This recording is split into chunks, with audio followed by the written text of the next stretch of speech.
राधा वल्लभ श्री हरिवंश। अगर आपको भी महाराज जी से गुरु दीक्षा प्राप्त होने वाली है तो इन दो बातों को बहुत ध्यान से सुनना, क्योंकि दीक्षा मिलने के पश्चात जब हमें पता चलता है ना तो मतलब बहुत ज्यादा दुख लगता है। तो ये बात सबको पता है कि जिस दिन दीक्षा मिलती है उससे एक दिन पहले राधा कैली कुंज आश्रम बुलाया जाता है कुछ फॉर्मेलिटीज के लिए, रूल्स रेगुलेशंस को समझाने के लिए, ठीक है। तो उस समय पे हमें कंठी माला, झोली और जप माला ये लेने के लिए बोला जाता है कि ये लेके आप राधा कैली कुंज आश्रम में कुछ समय के पश्चात जो है सबमिट कर दीजिए। आपको टाइम दे दिया जाता है 20 मिनट, आधा घंटा, डिपेंड्स।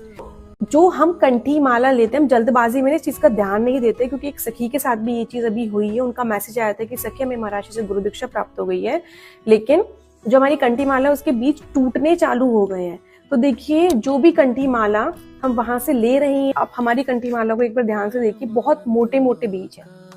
मोटे मोटे बीजों की माला ही लेके सबमिट करें, क्योंकि ये वो कंठी माला है जिसे एक गुरु अपने कंठ से लगा के तब अपने शिष्य को देते हैं, ठीक है। तो आप ये लगा लीजिए कि मतलब महाराज जी के कंठ से लगी हुई ये माला हमें जीवन में सिर्फ एक बार मिलेगी, बार बार नहीं मिलती है।